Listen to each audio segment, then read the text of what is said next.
오늘은 차근차근 따라하는 이지 디지털 드로잉 네 번째 시간으로 프로크리에이트를 활용해 색연필화 느낌의 피크닉 그림을 그려보도록 하겠습니다.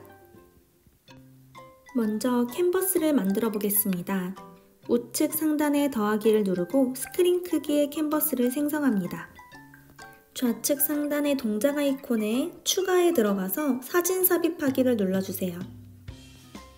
그리고 미리 다운받아둔 밑그림 파일을 가지고 옵니다. 방금 가져온 밑그림이 레이어 1에 들어가 있고요. 더하기를 눌러서 레이어 2를 만들어주세요. 이제 밑그림을 따라 그려보도록 하겠습니다. 방금 만든 새 레이어에다가 원하는 브러쉬를 선택해서 밑그림을 차근차근 따라 그려주세요. 이제 맨 처음 가져왔던 밑그림 이미지 레이어를 왼쪽으로 밀어서 삭제하도록 하겠습니다.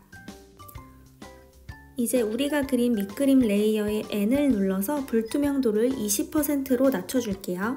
배경 색상을 눌러서 원하는 배경 색상을 먼저 정해주겠습니다.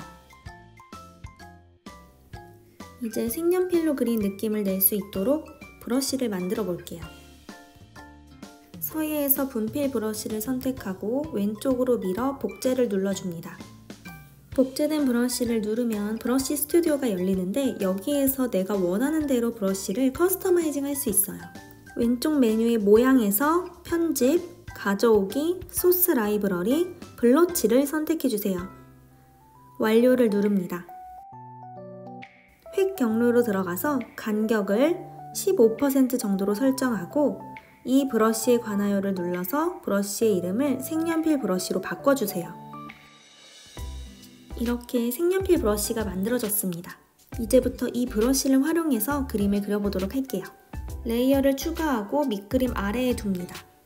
브러쉬의 크기를 10 정도로 설정하고 돗자리의 테두리를 따라 그려준 다음 색칠하겠습니다. 돗자리를 다 색칠했으면 레이어를 추가하고 클리핑 마스크를 설정합니다. 여기에다가 돗자리에 체크 무늬를 그려주도록 할게요.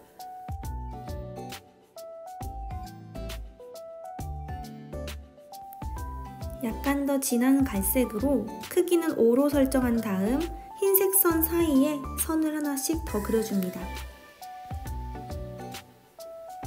레이어를 하나 더 추가하고 채도가 낮은 녹색을 선택해 돗자리에 수술을 그려줍니다.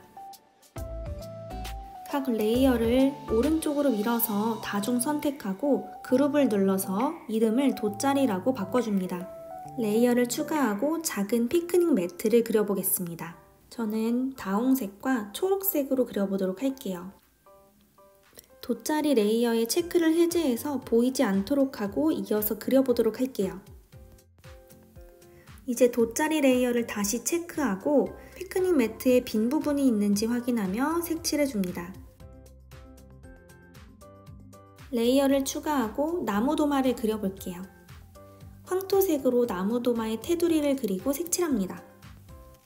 나무 도마 레이어를 왼쪽으로 밀어서 복제한 다음 진한 밤색으로 덮어주고 그 레이어를 아래로 옮겨서 입체감을 주도록 하겠습니다. 화살표 모양의 변형 아이콘을 눌러서 위치를 약간 아래로 이동시키고 입체감을 줍니다. 위에 위치한 나무 도마를 누르고 알파 채널 잠금을 클릭해주세요. 밝은 색으로 나무 도마의 결을 표현해줍니다. 이제 두 레이어를 도마라는 이름의 그룹으로 묶어주세요. 레이어를 추가하고 흰색으로 접시를 그려줍니다. 회색 선으로 접시의 테두리를 따라 그려주세요. 연한 회색으로 컵을 그립니다. 진한 갈색으로 커피가 담겨있는 모습을 표현해주세요. 좀 더 진한 청색이 섞인 회색으로 컵의 테두리와 컵의 손잡이를 그려줍니다.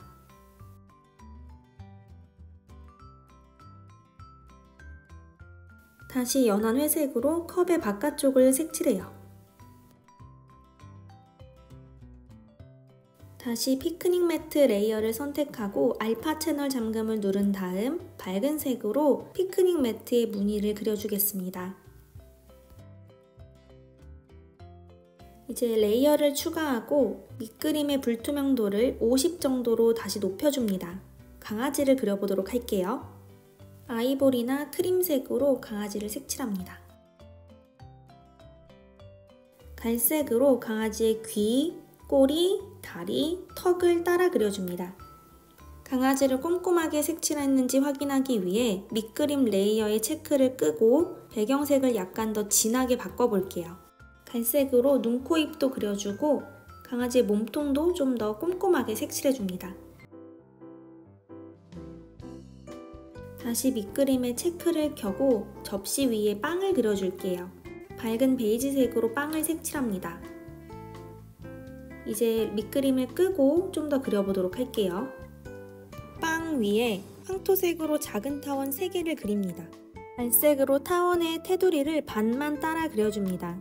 황토색으로 빵의 아랫부분 테두리를 반만 따라 그립니다. 오른쪽 위에 문지르기 아이콘을 누르고 소프트 브러쉬를 선택한 다음 크기는 1, 불투명도는 50으로 설정해서 빵 아랫부분 경계를 문지르고 입체감을 줍니다. 레이어를 추가하고 도마 위에 흰색으로 계란 후라이, 노란색으로 노른자를 그려줍니다. 진한 밤색을 선택하고 수저와 포크를 그려줍니다. 이제 레이어를 추가하고 숲을 그려볼게요. 숲의 테두리를 먼저 따라 그립니다. 맨 위에 있던 밑그림 레이어의 체크를 끄고 색칠해 볼게요. 레이어를 추가하여 전구를 그려볼게요. 검정색에 가까운 갈색을 선택하고 크기는 5로 설정한 브러쉬로 전선을 그려줍니다. 연한 회색을 선택하고 전구 위에 작은 동그라미를 그려주세요. 밑그림 레이어를 끄고 연한 노란색으로 전구를 그려줍니다. 이제 연한 녹색으로 숲을 꾸며줄게요. 마지막으로 레이어를 추가하고 돗자리 아래 가장 밑에 둡니다. 여기에다 잔디를 그려주고 마무리할게요. 이렇게 그림이 다 완성된 상태에서 마지막으로 배경 색상을 점검하면서 원하는 작품으로 마무리해도 좋습니다. 오늘은 이렇게 색연필로 그린 것 같은 디지털 드로잉 작품을 만들어 보았습니다. 다음 시간에는 디지털 드로잉으로 수채화 느낌을 내는 방법을 배워보도록 할게요.